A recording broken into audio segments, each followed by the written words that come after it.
أعوذ بالله من الشيطان الرجيم.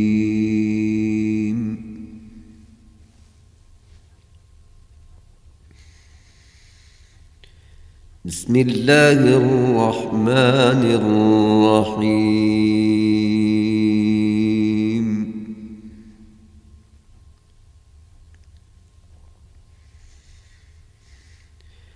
يوم يقوم الروح والملائكة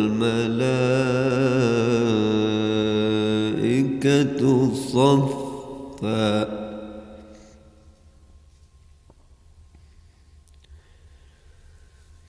لا يتكلمون إلا من أذن له الرحمن وقال صوابا.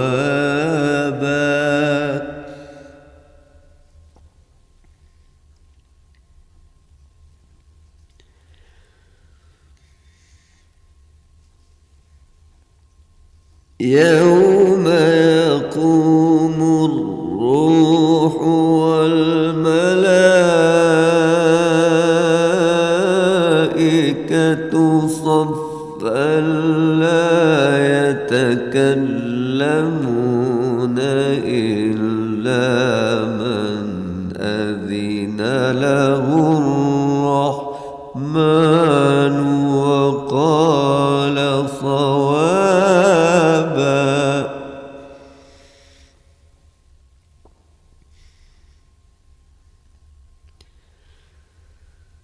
ذلك اليوم الحق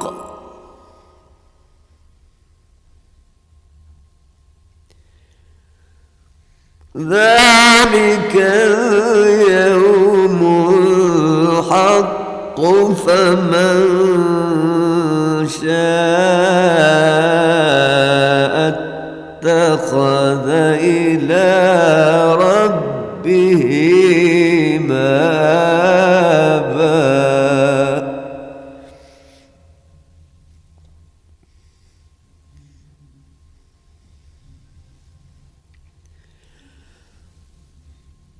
إنا أنذرناكم عذابا قريبا يوم ينظر المرء ما قدمت يداه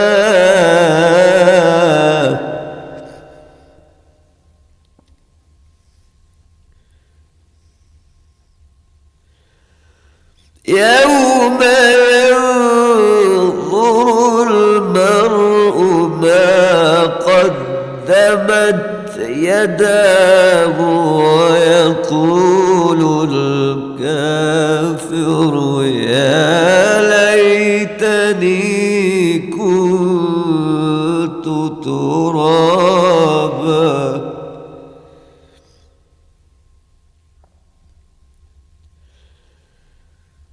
ويقول الكافر يا ليتني كنت ترابا.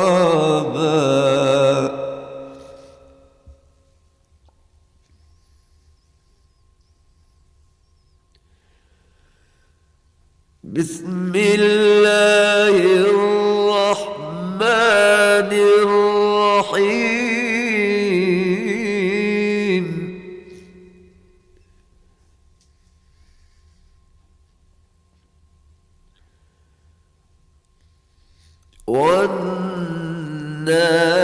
والنازعات غرقا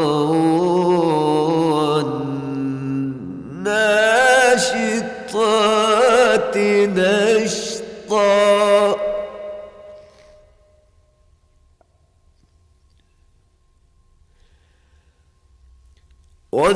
والسابحات سبحا فالسابقات سبقا فالمدبرات المدبرات أمرا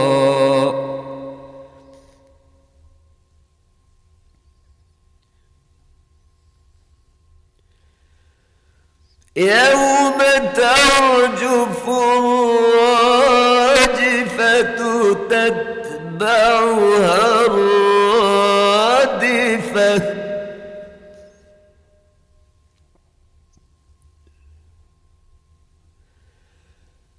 قلوب يومئذ واجفة أبصارها خاشعة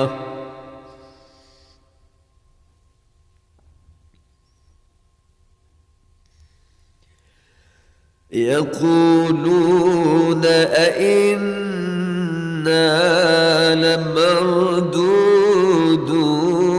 في الحافرة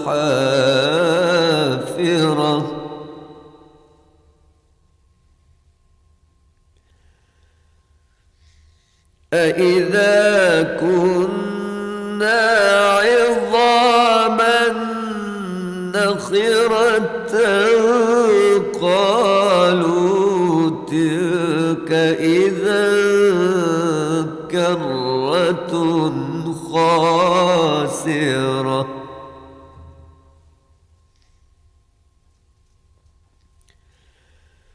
فإنما هي زجرة واحدة فإذا هم بالساهرة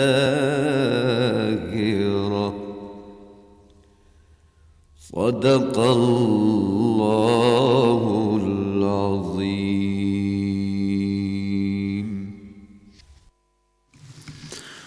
اللہ کے نام سے جو بڑا مہربان نہایت رحم والا ہے۔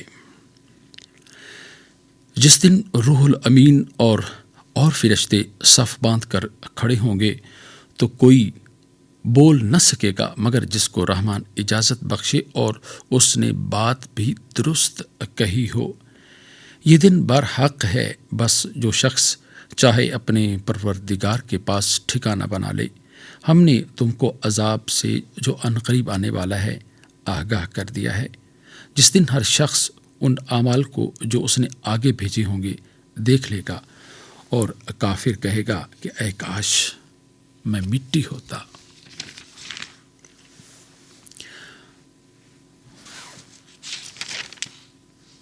اللہ کے نام سے جو بڑا مہربان نہایت رحم والا ہے۔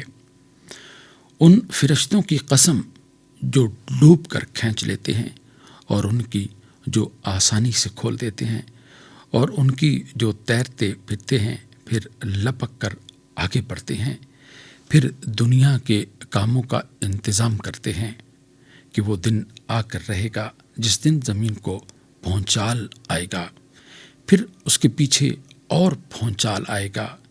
اس دن لوگوں کے دل خائف ہو رہے ہوں گے اور آنکھیں جھکی ہوئی۔ کافر کہتے ہیں کہ ہم الٹے پاؤں پھر لوٹیں گے، بھلا جب ہم کھوکھلی ہڈیاں ہو جائیں گے۔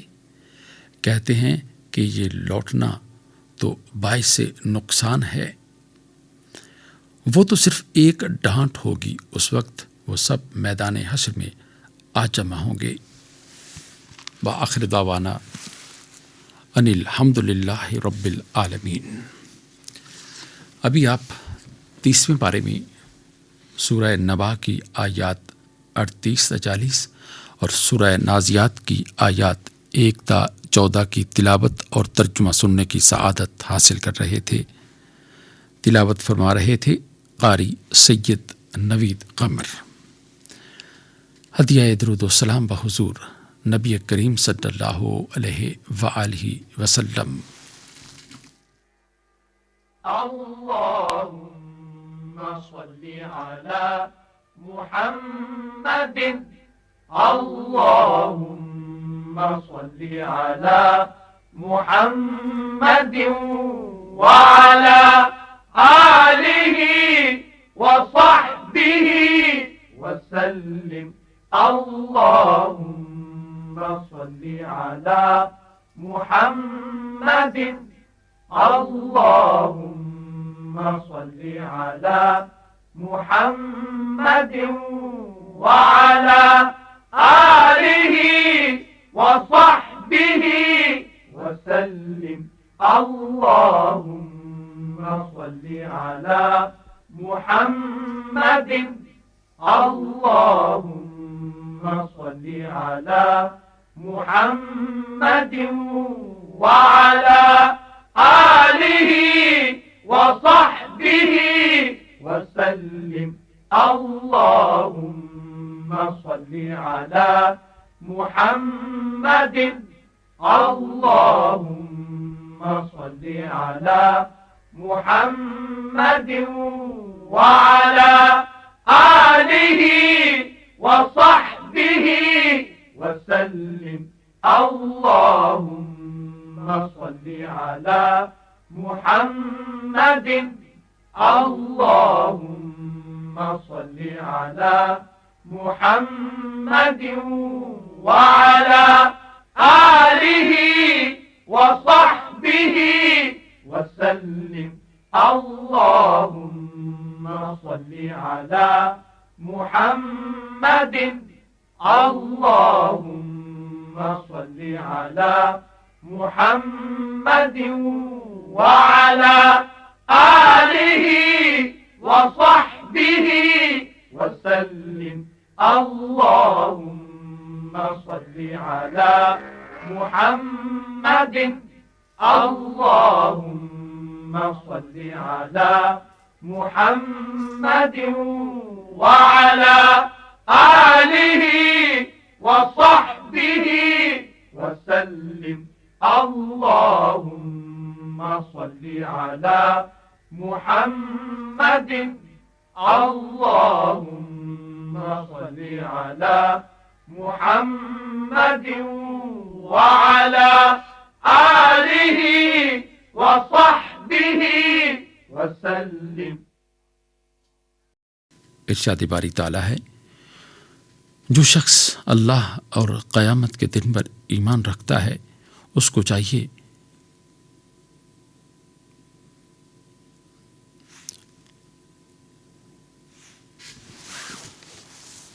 یہ حدیث پاک میں آپ کو سنا رہا تھا کہ جو شخص اللہ اور قیامت کے دن پر ایمان رکھتا ہے اس کو چاہیے کہ منہ سے ہمیشہ اچھی بات نکالے ورنہ خاموش رہے. قرآن پاک میں ارشاد ہوتا ہے اور رشتہ داروں، محتاجوں اور مسافروں کو ان کا حق ادا کرو اور فضول خرچی سے مال نہ اڑاؤ. حمد و ثنائے رب جلیل. بیک نگاہ کرم اتنے کر دیے اس نے،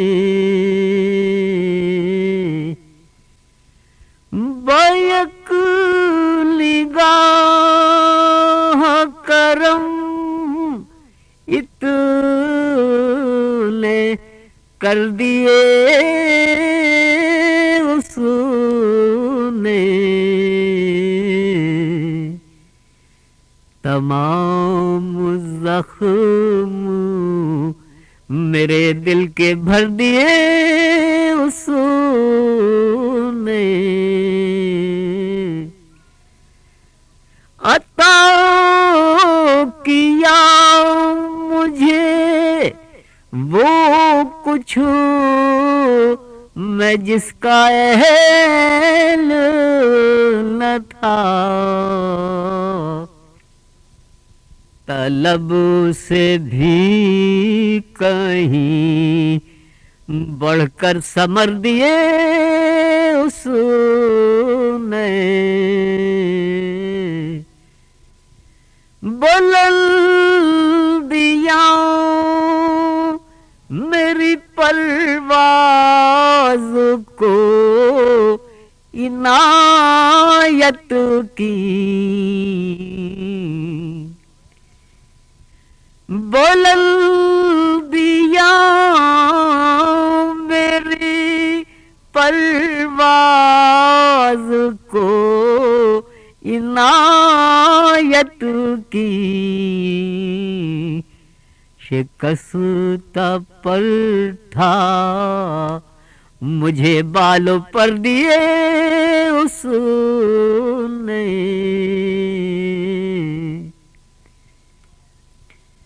سمٹ کے آ گیا وہ میرے دیدہ دل میں، سمٹ کے آ گیا وہ میرے دیدہ دل میں، یہ اجوڑے اجوڑے گھر آباد کر دیے اس نے، اسی کے حکم سے دروازے زندگی کے کھلے،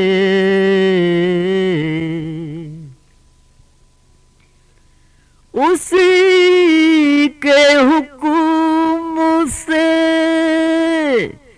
دروازے زندگی کے کھلے، تمام زاویہ ہائے نظر دیے اس نے، تمام زاویہ ہائے نظر دیے اس نے، میں شب گزیدہ ظلمت رسیدہ تھا مجھ کو، میں شب گزیدہ ظلمت رسیدہ تھا مجھ کو، ظفر اجالے سحر در سحر دیے اس نے، ظفر اجالے سحر در سحر دیے اس نے، بیک نگاہ کرم اتنے کر دیے اس نے۔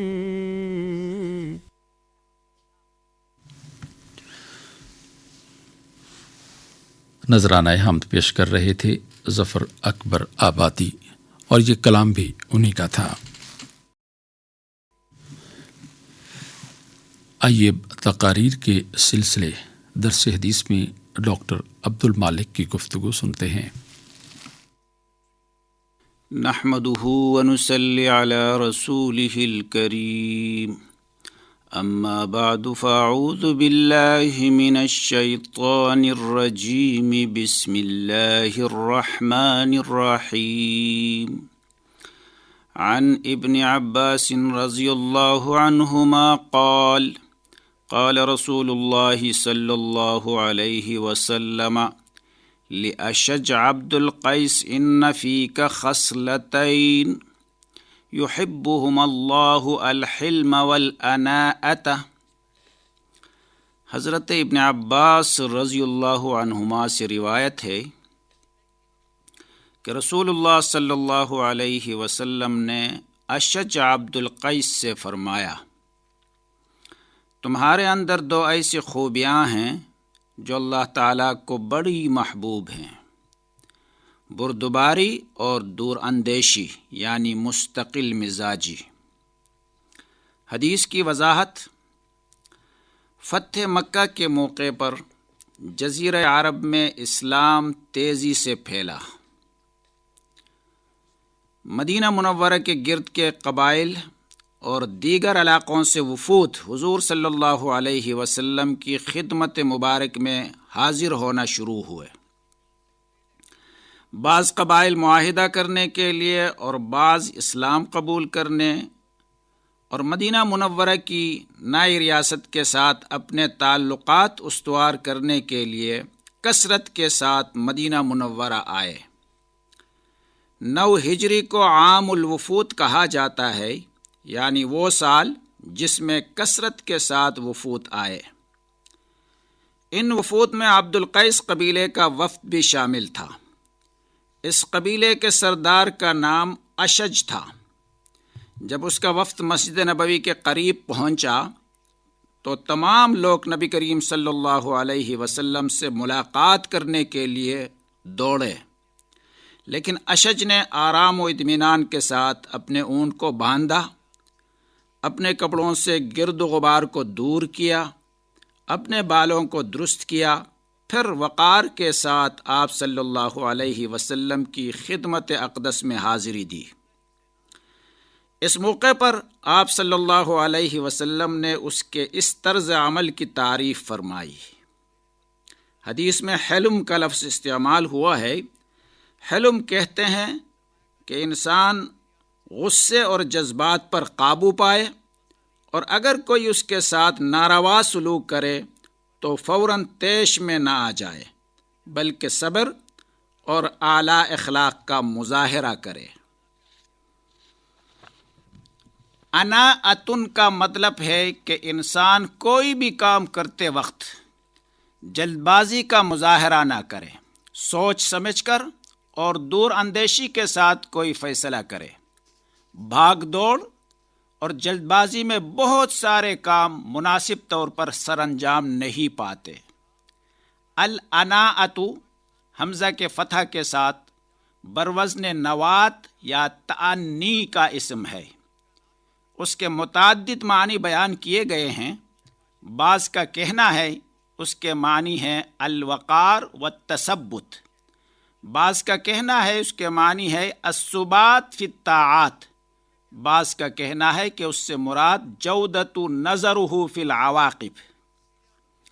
شرح السنہ میں منذر اشج سے مروی ہے انہ قال یا رسول اللہ انا اتخلق بہم اللہ جبلنی علیہا، قال اللہ جبلک علیہا، قال الحمد للہ الذی جبلنی علی خصلتین یحبہم اللہ ورسولہ۔ انہوں نے عرض کیا کہ یا رسول اللہ، میرے اندر جو یہ دونوں خوبیاں ہیں ان کو میں نے از راہ تکلف اختیار کیا ہے اور میری خود ساختہ ہیں، یا اللہ تعالیٰ نے ان دونوں خوبیوں کو میری فطرت میں پیدا کیا ہے۔ حضور صلی اللہ علیہ وسلم نے فرمایا ان دونوں خوبیوں کو اللہ تعالیٰ نے تمہارے مزاج و فطرت میں ودیت فرمایا ہے۔ یہ سن کر انہوں نے کہا کہ تمام تعریفات اللہ ہی کے لیے ہیں جس نے مجھ کو ان 2 خوبیوں کے ساتھ استوار کیا جن کو خدا اور اس کا رسول پسند کرتا ہے۔ یعنی اگر یہ دونوں خوبیاں میری خود ساختہ اور از راہ تکلف اختیار کی ہوئی ہوتے تو ان کے زائل ہو جانے اور یا ان میں نقصان پیدا ہو جانے کا خدشہ ہوتا، مگر چونکہ فطری ہیں، خدا کی عطا کی ہوئی ہیں، اس لیے میں بجا طور پر امید رکھتا ہوں کہ یہ دونوں میرے اندر ہمیشہ رہیں گے اور باقی رہیں گے۔ حلم رسول صلی اللہ علیہ وسلم، حضور صلی اللہ علیہ وسلم کے صبر، بردباری اور درگزر کرنے کی صفات نبوت کی عظیم ترین صفاتوں میں سے ہیں۔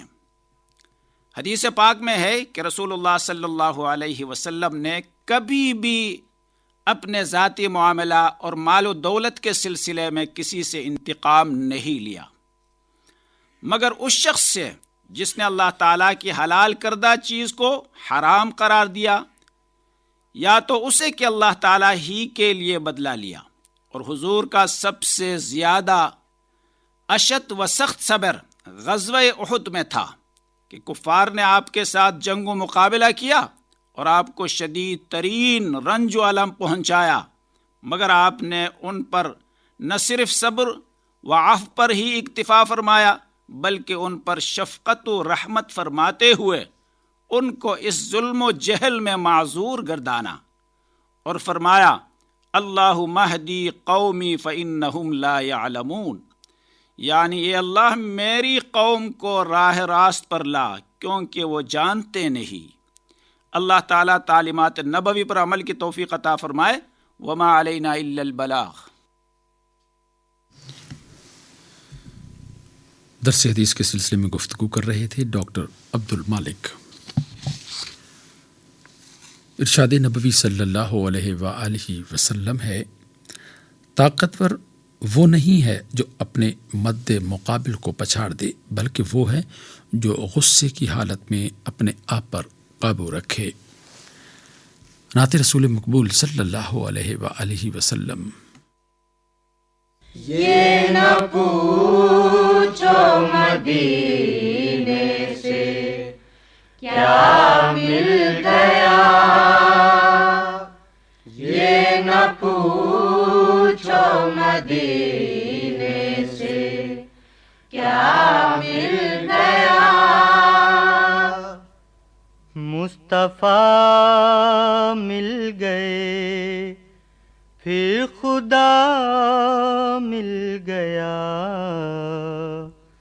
یہ نہ پوچھو مدینے سے کیا مل گیا،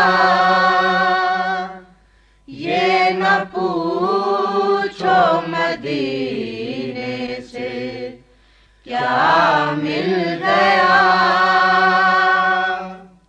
جس کو اے دل درے مصطفیٰ مل گیا، جس کو اے دل درے مصطفیٰ مل گیا، زندگی کا اسے مدعا مل گیا، زندگی کا اسے مدعا مل گیا، یہ نہ پوچھو مدینے سے کیا مل گیا، نقش پائے حبیب خدا مل گیا، نقش پائے حبیب خدا مل گیا، ہم کو فردوس کا راستہ مل گیا، ہم کو فردوس کا راستہ مل گیا، یہ نہ پوچھو مدینے سے کیا مل گیا، زاہد اس در کی بخشش کا کیا پوچھنا،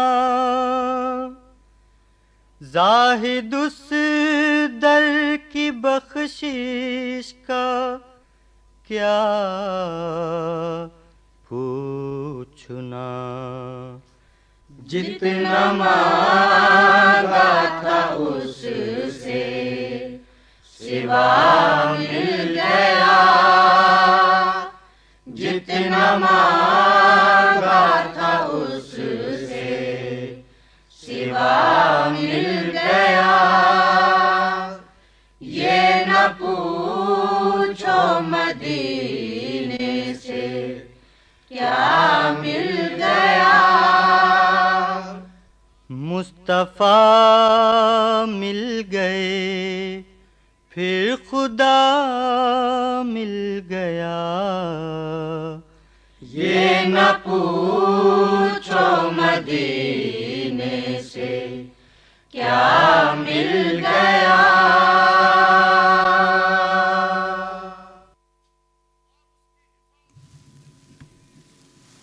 بارگاہ نبوی صلی اللہ علیہ وآلہ وسلم میں ہدیہ عقیدت پیش کر رہے تھے اقبال علی اور ساتھی.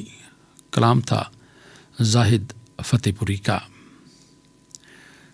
آئیے اب اعلیٰ اخلاقی اقدار کے سلسلے روشنی میں مولانا محمد رمضان علوی کی گفتگو سنتے ہیں. بسم اللہ الرحمن الرحیم. الحمدللہ رب العالمین والصلاة والسلام علی خاتم الانبیاء والمرسلین وعلی آلہ وصحبہ اجمعین وعلی کل من تبعہم بإحسان الی یوم الدین. دنیا کی زندگی میں خوشی اور غم دونوں ہیں. یہاں کی خوشی بھی عارضی ہے اور پریشانی و تکلیف بھی وقتی ہے. دنیا کا کوئی انسان ایسا نہیں جسے زندگی میں نشیب و فراز سے واسطہ نہ پڑا ہو. پریشانی اور رنج و غم دنیا کی زندگی کا حصہ ہے. اس لیے ہر اچھے اور برے انسان کو اس سے گزرنا پڑتا ہے. ایسے لوگ بھی ہیں کہ جب انہیں کوئی پریشانی لاحق ہوتی ہے تو وہ صرف اور صرف اس کے ظاہری اسباب کو ہی دیکھتے ہیں. اور ایسے لوگ بھی ہیں جن کی یہ سوچ ہوتی ہے کہ دنیا میں جو بھی ہوتا ہے وہ اللہ سبحانہ و تعالیٰ کی منشا اور اس کے حکم کے بغیر نہیں ہوتا، اور یہی حقیقت ہے. ایسے لوگوں کو جب کوئی نعمت ملتی ہے تو وہ اترانے کے بجائے شکر ادا کرتے ہیں، اور اگر پریشانی اور تکلیف پہنچے تو صبر کرتے ہوئے تسلیم و رضا کا دامن پکڑ لیتے ہیں. اسلام اپنے پیروکاروں کو دنیا میں لاحق ہونے والی پریشانی اور تکلیف پر بے حد و بے حساب ثواب کی بشارت دیتا ہے. اللہ سبحانہ و تعالی اپنے بندوں پر بے حد و بے حساب مہربان ہیں. وہ دنیا کی زندگی میں اپنے بندوں کو بے یار و مددگار نہیں چھوڑتا. وہ مدد بھی فرماتا ہے اور اپنا فضل و کرم بھی فرماتا ہے. اور ہماری پریشانیاں اور تکالیف اللہ سبحانہ و تعالیٰ کے قرب کا ذریعہ بنتی ہیں اور ہمارے گناہوں کی معافی کا ذریعہ بھی ہیں. درجات بھی بلند ہوتے ہیں اور نیکیوں میں بے شمار اضافہ ہوتا ہے. احادیث مبارکہ میں ہے مسلمان کا معاملہ عجیب ہے. اگر اسے کوئی پریشانی آتی ہے تو وہ صبر کرتا ہے، اور اگر کوئی خوشی حاصل ہوتی ہے تو وہ شکر کرتا ہے. اور صبر اور شکر دونوں کا بدلہ جنت ہے. دنیا کی زندگی میں پریشانیاں تو ناگزیر ہیں. مسلمان کا کام اور اس کا شیوہ یہی ہے کہ وہ اللہ تعالیٰ کی رضا کے سامنے سر نگوں رہے. یہی انسانیت اور بندگی کا کمال ہے، اور اسی میں راحت و سکون ہے. انسان سوچے کہ اگر پریشانیاں اور تکالیف ہیں اور کئی چیزوں اور نعمتوں سے محرومی ہے تو کئی طرح کی خوشیاں اور کئی نعمتیں بھی تو ملی ہوئی ہیں. دنیا کی زندگی کی یہی حقیقت ہے. صرف اور صرف نعمتیں، خوشیاں، صرف اور صرف راحت و سکون، وہ تو جنت کی زندگی میں ہوگا. اسلام اور نبی رحمت صلی اللہ علیہ وسلم کی تعلیم یہ ہے کہ ہر وقت اللہ تعالیٰ سے عافیت مانگی جائے. اگر کوئی پریشانی آ جائے تو اس پر بے صبری، مایوسی اور بغاوت کی بجائے صبر اور تسلیم و رضا کا مظاہرہ کیا جائے. مسلمانوں کے لیے اہم ترین معاملہ اور اہمیت آخرت کی زندگی ہے. جب آدمی کی نظر آخرت پر مرکوز ہو جاتی ہے تو پھر دنیا اور اس کے نشیب و فراز کی حیثیت ثانوی درجہ کی ہو جاتی ہے. احادیث میں ہے کہ جو شخص اپنے دل میں آخرت کا غم بٹھا لیتا ہے، اللہ تعالیٰ اسے دنیا کے غموں اور پریشانیوں سے نجات عطا فرما دیتا ہے. حدیث قدسی میں ہے کہ اللہ تعالیٰ فرماتے ہیں، میں نے راحت و آرام اور سکون جنت میں رکھ دیا ہے. لوگ اسے دنیا میں تلاش کرتے ہیں، بھلا وہ کیسے پائیں گے؟ انسان کو جب کبھی کوئی تکلیف اور پریشانی آتی ہے تو وہ رنج و غم سے دوچار ہوتا ہے، تو وہ اپنی چھوٹی سی عقل سے سوچتا ہے اور اپنی عقل کے محدود اور چھوٹے سے دائرے میں رہ کر فیصلہ کرنے لگتا ہے کہ یہ ناگوار ہے، یہ صورتحال اچھی نہیں ہے، یہ تکلیف دہ ہے، اس میں غم ہے، صدمہ ہے. اللہ رب العالمین جو ساری کائنات کا خالق اور مالک ہے، مدبر و حاکم ہے، جو پوری کائنات کا نظام چلا رہا ہے، اس کی نگاہ میں کسی لمحے کو کون سا معاملہ کرنا ہے، کس کے ساتھ کون سا معاملہ کرنا ہے، انسان اور اس کائنات کی مصلحت کے مطابق وہ کرتا ہے، اور کون سی چیز مصلحت کے مطابق نہیں ہے وہ یہ جانتا ہے، اس کے مطابق کرتا ہے وہ۔ انسان کی محدود اور چھوٹی سی عقل یہ بات اور مصلحت بسا اوقات نہیں سمجھ پاتی۔ اللہ رب العالمین ہم سب کو اپنی عافیت میں رکھے، دنیا اور آخرت کی عافیت اور نعمتیں عطا فرمائے، اور ہمیں دنیا اور آخرت کی ہر قسم کی پریشانیوں اور مشکلات سے محفوظ رکھے، ہر قسم کی آزمائش سے بچائے، آمین یا رب العالمین۔ اعلیٰ اخلاقی اقدار کے سلسلے روشنی میں گفتگو کر رہے تھے مولانا محمد رمضان الوی۔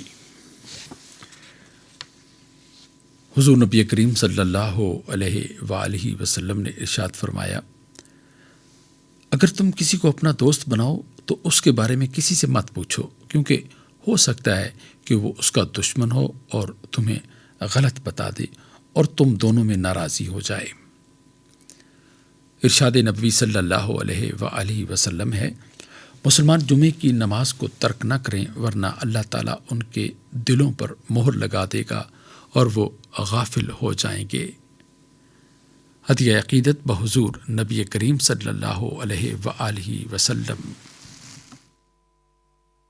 یوں بس گئی ہے دل میں تمنا مدینہ،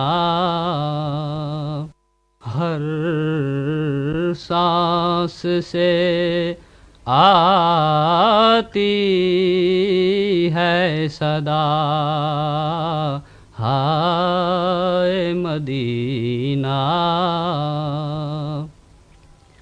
ہے مجھ کو ہوائے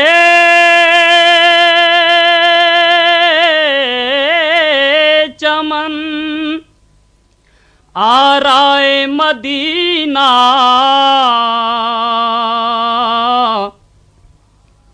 ہے مجھ کو ہوا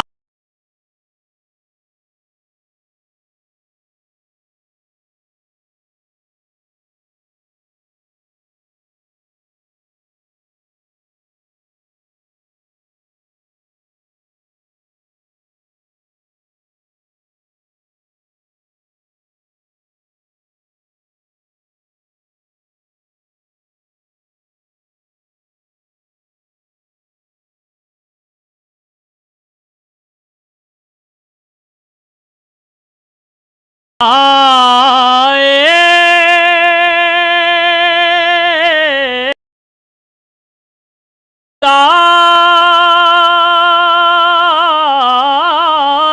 دکھا جذب کی تاثیر، اے حسرت دیدار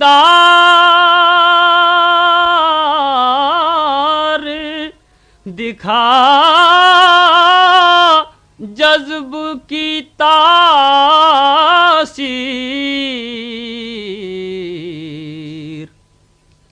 پتلی کی طرح آنکھ میں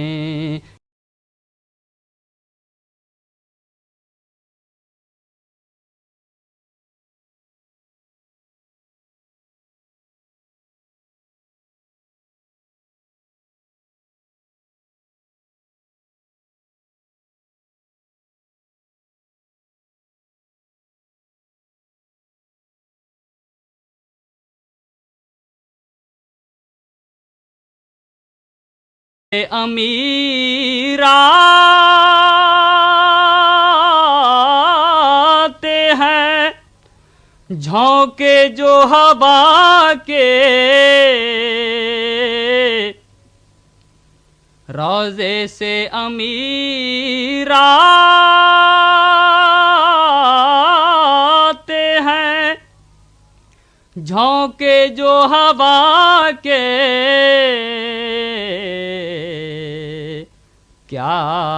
جھومتے ہیں مست شجر ہائے مدینہ، یوں بس گئی ہے دل میں تمنا مدینہ۔ امیر مینائی کا نعتیہ کلام پیش کر رہے تھے سعید ہاشمی۔ دینی تعلیمات کا پروگرام حیا علی الفلاح ریڈیو پاکستان اسلام آباد کے اسٹوڈیو سے قومی نشریاتی رابطے پر پیش کیا جا رہا ہے۔ آپ نے پوچھا ہے، سامعین آپ کے دینی اور سماجی مسائل کا حل قرآن و سنت کی روشنی میں پیش کر رہے ہیں ڈاکٹر حافظ حبیب الرحمان۔ الحمدللہ رب العالمین والصلاة والسلام علی رسولہ الامین، اما بعد فاعوذ باللہ من الشیطان الرجیم، بسم اللہ الرحمن الرحیم۔ ایبٹ آباد لورا سے عرفان عباسی صاحب کا سوال ہے کہ بعض لوگ کالا جادو کرتے ہیں اور جس شخص پر جادو کیا جاتا ہے اس کی موت واقع ہو جاتی ہے، تو بعض لوگ کہتے ہیں کہ اس پر جادو ہوا جس کی وجہ سے فلاں آدمی مر گیا، کیا یہ بات کہنا درست ہے اور کیا جادو کے اثر سے کوئی آدمی مر جاتا ہے؟ جی عرفان عباسی صاحب، جادو کی وجہ سے بھی موت ہو سکتی ہے اور جادو بھی موت کا سبب بن سکتا ہے۔ جس طرح آدمی زہر کھا لے تو اس سے موت واقع ہو جاتی ہے۔ البتہ جادو کے بارے میں قرآن مقدس میں ایک بات ذکر کی گئی ہے، جہاں جادوگروں کے جادو کا ذکر کیا گیا ہے وہاں پر یہ بات بڑی وضاحت کے ساتھ کی گئی کہ وَمَا هُمْ بِضَارِّينَ بِهِ مِنْ أَحَدٍ إِلَّا بِإِذْنِ اللَّهِ، کہ یہ جادوگر اپنے جادو کے ذریعے کسی کو ذرہ برابر بھی ضرر نہیں پہنچا سکتے مگر اللہ تبارک و تعالیٰ کے اذن سے، اور اللہ تبارک و تعالیٰ کا اگر حکم ہوتا ہے اور اس کا اذن ہوتا ہے تو اسی سے نقصان بھی پہنچا سکتے ہیں۔ اللہ تبارک و تعالیٰ کے اذن کے بغیر، اللہ تبارک و تعالیٰ کے حکم کے بغیر نہ زہر اثر دکھا سکتی ہے، نہ آگ جلا سکتی ہے، اور نہ ہی جادو کے اثرات مرتب ہو سکتے ہیں۔ جہاں تک جادو کا تعلق ہے اس کے اثرات ہوتے ہیں، اور جادو کے اثر سے کوئی شخص جو ہے وہ جسمانی طور پر بیمار بھی ہو سکتا ہے، اور یہاں تک کہ اس کے اثر سے وہ فوت بھی ہو سکتا ہے۔ تو اسلام میں جادو کا سیکھنا اور جادو کرنا، اس کو نبی اکرم صلی اللہ علیہ وسلم نے کفر سے تعبیر کیا ہے، اس لیے کہ جو کوئی بھی جادو کرتا ہے وہ شیاطین سے مدد طلب کرتا ہے، غیر اللہ سے مدد طلب کرتا ہے، اور اس کو انتہائی نجس اور گندے کام کرنے پڑتے ہیں، اور شیاطین سے اور غیر اللہ سے مدد طلب کرنی پڑتی ہے، اور بھی بے شمار مشرکانہ قسم کے افعال اور خرافات کرنی پڑتی ہیں۔ اس لیے شریعت میں ایسے لوگوں کی بڑی سخت سزا رکھی گئی ہے کہ اگر کوئی آدمی جادو کرتا ہوا پکڑا جائے اور وہ توبہ نہ کرے اور جادو کرنا نہ چھوڑے تو اس کی سزا سزائے موت ہے۔ نبی اکرم صلی اللہ علیہ وسلم کی ایک حدیث کے اندر اس کی سزا سزائے موت ذکر کی گئی ہے، اور نبی اکرم صلی اللہ علیہ وسلم نے فرمایا کہ جادوگر کے لیے یہ سزا مقرر کی گئی ہے کہ اسے تلوار سے قتل کر دیا جائے، اور خلفاء راشدین کے دور میں اس پر عمل ہوا بھی ہے۔ تو سب سے اہم بات جادو کے حوالے سے یہ ہے کہ جادو کا اثر ہوتا تو ہے لیکن جب اللہ تبارک و تعالیٰ کا حکم ہو، کیونکہ کائنات کی ہر چیز پر اللہ تبارک و تعالیٰ کا حکم چلتا ہے، اور کائنات کی ہر چیز اللہ تبارک و تعالیٰ کی محتاج ہے۔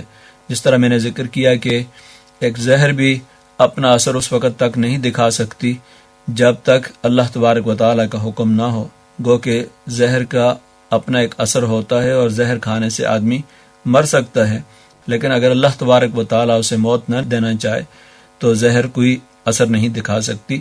اسی طریقے سے جادو کا بھی یہی معاملہ ہے کہ اگر کسی شخص پر جادو کیا جاتا ہے تو اس پر اثرات اس کے مرتب ہوتے ہیں۔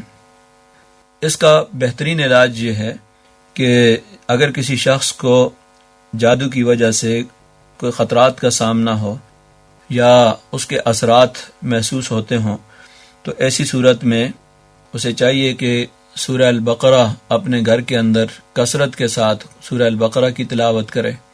اور جو لوگ اپنے گھروں کو اللہ تبارک و تعالیٰ کے ذکر سے، قرآن مجید کی تلاوت سے، نمازوں سے آباد رکھتے ہیں، وہ اس طرح کے جنات سے، شیاطین کے اثر سے محفوظ رہتے ہیں. بالعموم وہ لوگ جو دین سے بہت دور ہوتے ہیں، نماز کا اہتمام نہیں ہے اور قرآن مجید کی کبھی اس گھر کے اندر تلاوت نہیں ہوتی ہے، تو وہاں پر شیاطین جو ہیں اور جنات اپنے ڈیرے ڈال لیتے ہیں، نقصان پہنچاتے ہیں، ضرر پہنچاتے ہیں.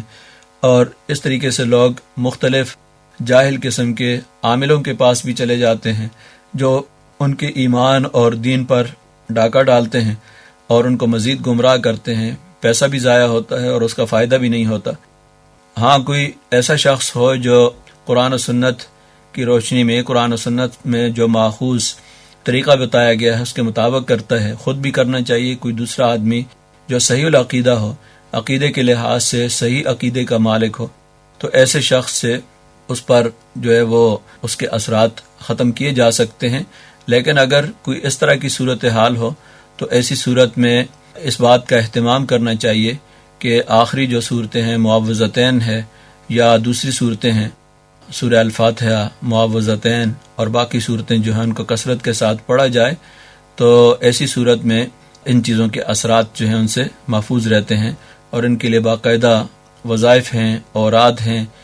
لیکن گھر میں اگر اونچی آواز کے ساتھ سورہ البقرہ کی تلاوت کی جائے، آیت الکرسی کا کثرت کے ساتھ جو ہے وہ ذکر کیا جائے، آخری جو صورتیں ہیں قل اعوذ برب الفلق، قل هو اللہ احد، قل اعوذ برب الناس، ان کو کثرت کے ساتھ پڑھا جائے تو ان کے اثرات سے بچا جا سکتا ہے اور اس طرح کی چیزیں جو ہیں وہ انسان کو کسی قسم کا کوئی نقصان نہیں پہنچا سکتی. اور اگر کوئی شرارتاً اس طرح کا عمل کرتا بھی ہے تو اس کے عمل سے وہ محفوظ رہے گا. جتنا دین کے ساتھ تعلق ہوگا اس طرح کی غلط چیزوں سے اور شیاطین سے، جنات سے انسان محفوظ رہے گا، اور جتنا انسان دین کے قریب ہوگا تو ان چیزوں سے محفوظ رہے گا، اور جتنا زیادہ دور ہوگا ظاہر ہے کہ ان چیزوں سے بچ نہیں سکتا اور یہ چیزیں اس کو نقصان پہنچا سکتی ہیں. اس لیے اس کا بہترین علاج یہ ہے کہ قرآن و سنت سے اپنا تعلق قائم کیا جائے، اپنے گھروں کو اللہ تبارک و تعالیٰ کے ذکر سے اور عبادت سے آباد کیا جائے. آپ نے پوچھا ہے، آپ کے دینی اور سماجی مسائل کا حل قرآن و سنت کی روشنی میں پیش کر رہے تھے ڈاکٹر حافظ حبیب الرحمان. سامعین، اگر آپ بھی اس سلسلے میں کوئی سوال پوچھنا چاہیں تو خط لکھنے کے لیے ہمارا پتہ نوٹ فرما لیجیے. انچارج پروگرام حیا علی الفلاح، پوسٹ باکس نمبر 2010 یعنی 2010 ریڈیو پاکستان، اسلام آباد.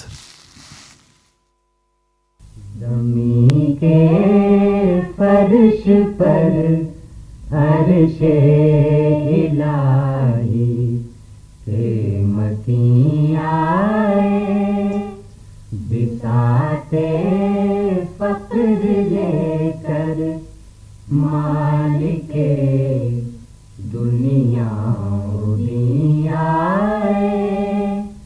زمین کے فرش پر عرش الہی کے متیں آئے. گل مانے کھلا جب رحمت للعالمین آئے. گل مانے کھلا جب رحمت للعالمین آئے. مشیت تھی کہ آخر میں بہار اولی آئے. مشیت تھی کہ آخر میں بہار اولی آئے. زمین کے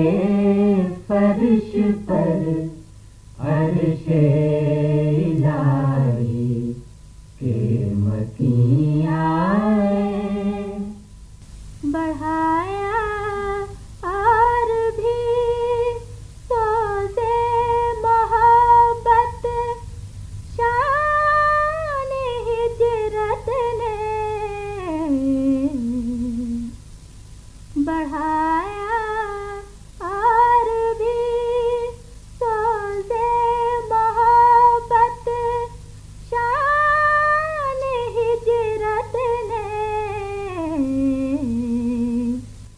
جہاں روشن ہوئی یہ شمع پروانے وہیں آئے، جہاں روشن ہوئی یہ شمع پروانے وہیں آئے، زمین کے فرش پر عرش الہی کے مکیں آئے، تصدق ان کی تنہائی پہ ہنگامہ دو عالم کا، تصدق ان کی تنہائی پہ ہنگامہ دو عالم کا،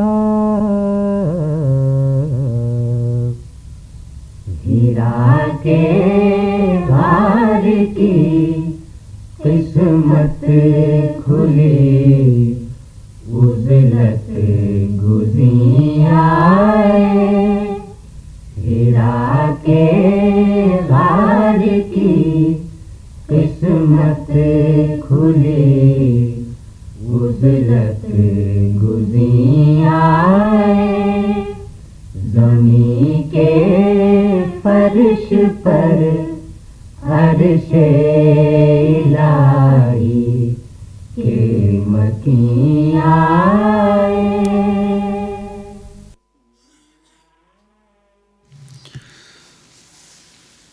نعت رسول مقبول صلی اللہ علیہ وآلہ وسلم آپ سماعت فرما رہے تھے مہدی حسن اور ساتھیوں کی آواز میں۔ کلام تھا رانا اکبر آبادی کا۔ قرآن حکیم اور ہماری زندگی کے سلسلے میں سورہ انعام کی آیات 117 تا 119 کے مضامین کے حوالے سے گفتگو کر رہے ہیں پروفیسر سعید احمد خان۔ اعوذ باللہ من الشیطان الرجیم، بسم اللہ الرحمن الرحیم۔ ان ربک هو اعلم من يضل عن سبیلہ وهو اعلم بالمہتدین۔ فَكُلُوا مِمَّا ذُكِرَ اسْمُ اللَّهِ عَلَيْهِ إِن كُنتُم بِآيَاتِهِ مُؤْمِنِينَ وَمَا لَكُمْ أَلَّا تَأْكُلُوا مِمَّا ذُكِرَ اسْمُ اللَّهِ عَلَيْهِ وَقَدْ فَصَّلَ لَكُم مَّا حَرَّمَ عَلَيْكُمْ إِلَّا مَا اضْطُرِرْتُمْ إِلَيْهِ وَإِنَّ كَثِيرًا لَيُضِلُّونَ بِأَهْوَائِهِمْ بِغَيْرِ عِلْمٍ إِنَّ رَبَّكَ هُوَ أَعْلَمُ بِالْمُعْتَدِينَ۔ ان آیات کا ترجمہ یہ ہے، یقیناً تیرا پروردگار بخوبی جانتا ہے کہ کون اس کے راستے سے بہکا ہوا ہے، اور وہ سیدھی راہ پا لینے والوں کو بھی خوب جانتا ہے۔ پس تم اس میں سے کھاؤ جس پر اللہ کا نام لیا گیا ہو، اگر تم اس کی آیات پر ایمان رکھتے ہو۔ اور تمہارے لیے آخر اس کی کیا وجہ ہے کہ تم اس میں سے نہ کھاؤ جس پر اللہ کا نام لیا گیا ہو، جبکہ اس نے تفصیل سے تم پر حرام کردہ کو بیان کر دیا گیا، سوائے اس کے کہ تم اس کے لیے مجبور کر دیے جاؤ۔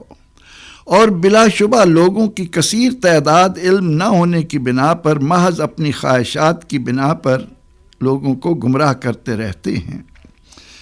یقیناً آپ کا پروردگار حد سے تجاوز کرنے والوں کو خوب جانتا ہے۔ ان سے پہلے کی آیات میں بتایا گیا کہ مطاع حقیقتاً اللہ ہے، اس کے احکامات عمل کے لیے ہیں اور اٹل ہیں۔ اب ان آیات کریمہ میں یہ بیان ہو رہا ہے کہ کسی بھی شے کو حلال و حرام قرار دینے کا فیصلہ اللہ جل مجدہ کی طرف سے ہے۔ وہ قادر مطلق جسے اپنے بندوں کے لیے حلال قرار دے وہ حلال، اور جسے حرام ٹھہرائے وہ حرام۔ اللہ جل مجدہ نے اپنی مشیت اور حکمت کے تحت کائناتیں تخلیق فرمائیں، اور اس نے اپنے فضل و کرم کی بدولت زمین کے کرے پر اولاد آدم کو اپنی نیابت عطا کر دی۔ چنانچہ جب سیدنا حضرت آدم و حوا علیہ السلام کو جنت سے زمین پر اتارا تو اعلان فرما دیا گیا کہ تمہیں ایک مقررہ وقت تک آزمائش کی خاطر زمین پر رہنا ہے۔ اس دوران تمہیں الہامی و آسمانی تعلیمات عطا کی جائیں گی۔ اس ہدایت ربانی کے مطابق زندگی بسر کرنے والے کامیاب، بامراد اور جنت کی دائمی زندگی کے حقدار بنیں گے، اور منکرین و مشرکین و منافقین اور خواہشات نفس کے پیروکار جہنم کا ایندھن بنائے جائیں گے۔ الہامی تعلیمات کا یہ سلسلہ خاتم النبیین صلی اللہ علیہ وسلم پر پایہ تکمیل کو پہنچا کر اختتام پذیر ہو چکا۔ اولاد آدم اللہ جل مجدہ کی آخری اور اٹل تعلیمات قرآن حکیم اور سنت نبوی علی صاحب صلوات و تسلیم کی صورت میں قیامت تک کے لیے پا چکیں۔ ان جامع کلمات سادہ، سہل اور آسانی سے سمجھ میں آنے والی اور فطری تقاضوں کو اس نے کس انداز میں بیان کیا اور کس نے انہیں قبول کیا، کس نے ان سے انحراف کیا، سب کو اللہ بخوبی جانتا اور پہچانتا ہے۔ کون سیدھی راہ پر ہے، کون بہکا ہوا ہے، سب کا فیصلہ اسی نے کرنا ہے۔ انتہائی آسان پیرائے میں یہ سمجھا دیا گیا کہ ما آتاکم الرسول فخذوہ وما نہاکم عنہ فانتہوا، جو رسول اللہ صلی اللہ علیہ وسلم عطا کریں وہ لو، اور جس سے روک دیں اس سے رک جاؤ۔ اس کے بعد حکم دیا جا رہا ہے کہ اے لوگو، اللہ کی آیات و تعلیمات کو تسلیم کرنے کی بہترین صورت یہ ہے کہ ان کے آگے سر تسلیم خم کر دو۔ عقائد و اعمال، اخلاق و اطوار، معاشرت و معیشت، سیاست و ثقافت کی طرح حلال و حرام کے ضمن میں بھی تمہیں صرف اللہ تعالیٰ کے احکامات کو ماننا ہے۔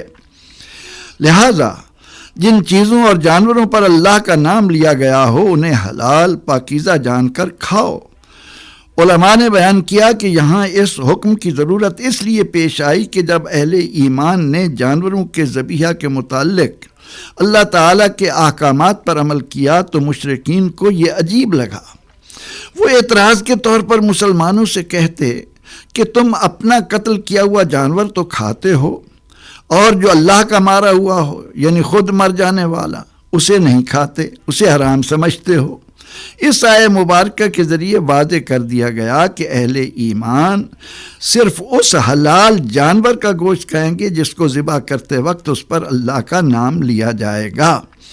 ایک اور مقام پر حرم علیکم المیتہ یعنی تم پر مردار جانور کا گوشت حرام قرار دیا گیا ہے، فرما کر اس کی صراحت بھی کر دی گئی۔ اس حکم سے یہ امر بھی واضح کر دیا گیا کہ اگر کوئی جانور اپنی موت آپ مرے یا اسے ذبح کیا جائے، سب صورتوں میں موت تو اللہ کی طرف سے ہی دی جاتی ہے۔ یہ فرق سمجھا دیا گیا کہ جو جانور ذبح کے بغیر مر جائے یا ہر وہ جانور کے جسے ذبح کرتے ہوئے اس پر اللہ کا نام نہ لیا جائے وہ اہل ایمان کے لیے حلال نہیں۔ اس بات کی صراحت اس لیے بھی ضروری ہے کہ مشرکین اپنے بتوں کے نام پر جانور چھوڑا کرتے، اور جب انہیں ذبح کرتے تو ان کو ذبح کرتے ہوئے ان بتوں کا نام لے کر اہل بہ لغیر اللہ کا حکم عطا کر کے ایسے تمام جانور مسلمانوں کے لیے حرام ٹھہرا دیے گئے۔ لہٰذا حلال و حرام کے ضمن میں بھی مسلمانوں کے پیش نظر اللہ کی اطاعت و فرما برداری کی اہمیت ہے۔ غیر مسلموں کے نامناسب اعتراضات و توجیہات کی مسلمانوں کے نزدیک کوئی اہمیت نہیں ہونی چاہیے۔ اللہ جل مجدہ اور اس کے احکامات کی روشنی میں حضور سید عالم صلی اللہ علیہ وسلم نے جو تصریحات ہمیں عطا کی ہیں، ان میں اپنے نظریات اہمیت دیں انہیں یا دلائے اہل ایمان پر۔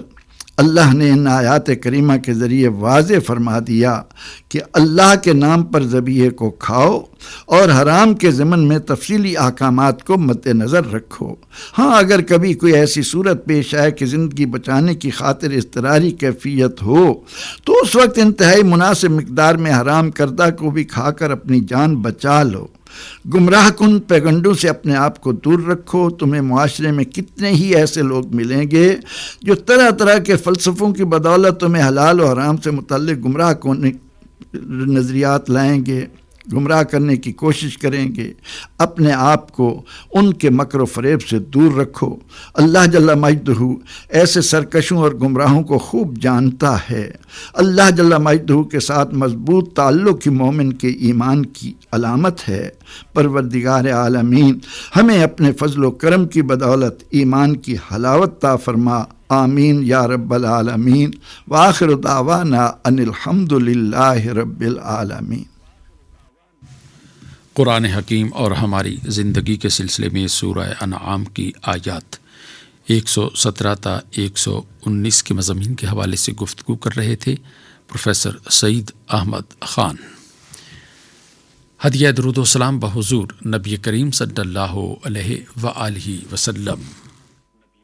اللہم صلی علی محمد، اللہم صلی علی محمد وعلی آلہ وصحبہ وسلم۔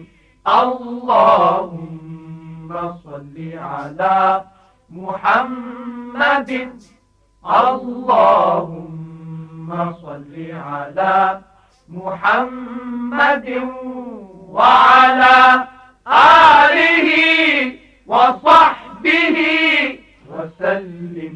اللہم صلی علی محمد، اللہم صلی علی محمد وعلی آلہ وصحبہ وسلم۔ اللہم صلی علی محمد، اللہم صلی علی محمد وعلی آلہ وصحبہ وسلم۔